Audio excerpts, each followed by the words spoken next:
Is this scary?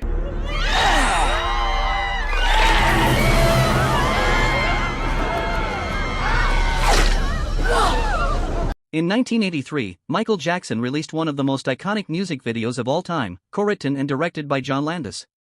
Here are 12 facts about Michael Jackson's ghosts. 12. Behind-the-scenes problems nearly shut ghosts down. In 1993, Michael Jackson was working on a short film to coincide with the release of that year's Addams Family Values movie. Titled Is It Scary?, the film was set to run 12 to 15 minutes and tie in with a song of the same name on the movie's soundtrack. However, contract disputes kept the song off the soundtrack, and false allegations leveled against Jackson at the time also played a role. The short film remained unfinished for 3 years, until Jackson revived it as Ghosts. 11. Stephen King wrote the first version. Back in 1993, Stephen King wrote the original script for what would become Ghosts.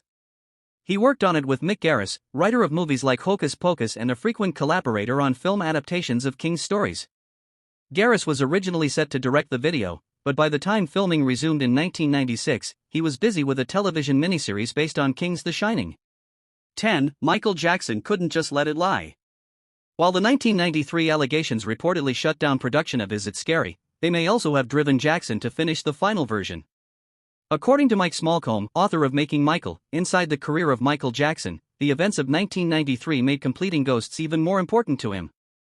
The storyline already involved a mob of angry townspeople persecuting an outsider for being weird and different, but the revised version added a new role, the mayor, who leads the torch and pitchfork mob. This character may have been modeled on Tom Sneddon, the Santa Barbara district attorney who prosecuted Jackson in 1993 and again in 2005. 9. Stan Winston directed Ghosts. When filming picked back up in 1996, Mick Garris was unavailable, so he recommended special effects legend Stan Winston for the job. In addition to creating effects for iconic 1980s franchises like The Terminator, Aliens, and Predator, Winston had directing experience, most notably the 1988 film Pumpkinhead. Jackson and Winston already knew each other, as Jackson said in a VH1 making-of documentary, "I've known Stan Winston since I was 16 years old."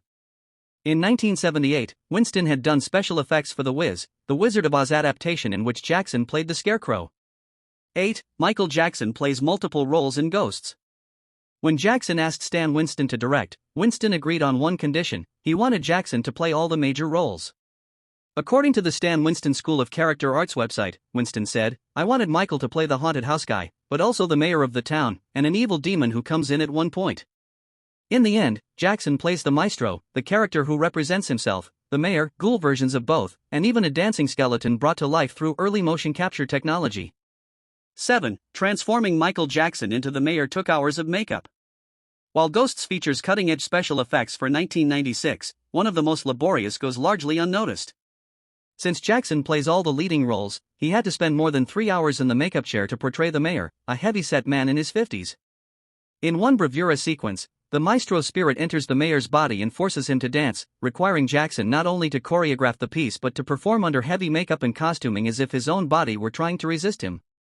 6. Ghosts features a moonwalking skeleton. When the townspeople storm the maestro's house, the maestro challenges the mayor to a scaring contest, which results in, among other things, the maestro removing all his skin and dancing as a skeleton. This sequence was generated using motion capture technology and a life cast of Jackson's head, which was used to create a digital cranium.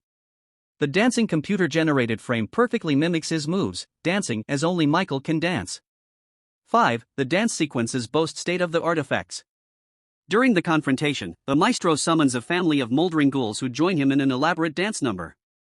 For this sequence, in which the ghouls dance on the walls and ceiling of the ballroom, Stan Winston and his effects team combined wire work with an enormous green screen room that turned on a giant gimbal. As a result, the dancers appear to go up the walls and even dance upside down on the ceiling. 4. Ghosts cost around $15 million, much of it from Michael's pocket. Shooting for the final version took place over 6 weeks in a hangar at Van Nuys Airport in Los Angeles. The project, originally planned as a 12 to 15-minute music video, became a 40-minute short film costing around $15 million, most of it financed by Jackson. Everything was shot new, using none of the 1993 footage.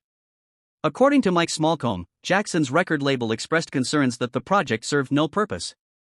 Epic Records executive Dan Beck reportedly said, "This was a situation where Michael rolled on with something, and we couldn't stop him. It was happening." 3. Ghosts was the longest music video ever made at the time. While Jackson saw Ghosts as a short film rather than a music video, reportedly forbidding the word video on set, the Guinness Book of World Records thought differently. In 2002, the 40-minute film earned the title of longest music video ever made. 2. Ghosts debuted with another Stephen King film. In 1996, Ghosts received a limited theatrical release, playing on a double bill with the Stephen King film Thinner, directed by Tom Holland. It also screened at the Cannes Film Festival in 1997, where it won the Bob Fosse Award for Best Choreography in a Music Video. 1. More songs were added to Ghosts after the fact. The elaborate, award-winning choreography was originally set to just one song, Too Bad. The song Ghosts, from which the film takes its title, was meant to play in its entirety only over the closing credits. After filming wrapped, Stan Winston and music director Brad Buxer decided they needed more music in the dance sequences. We talked Michael into what seemed an obvious choice.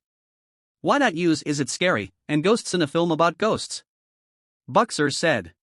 Over an intense 3-day weekend, Buxer and several others changed the tempo of the two new songs to match the already shot dance sequences. Jackson later claimed he was satisfied with the original version containing only Too Bad. Thanks for watching. I hope you enjoyed this video. Subscribe for more Michael Jackson videos.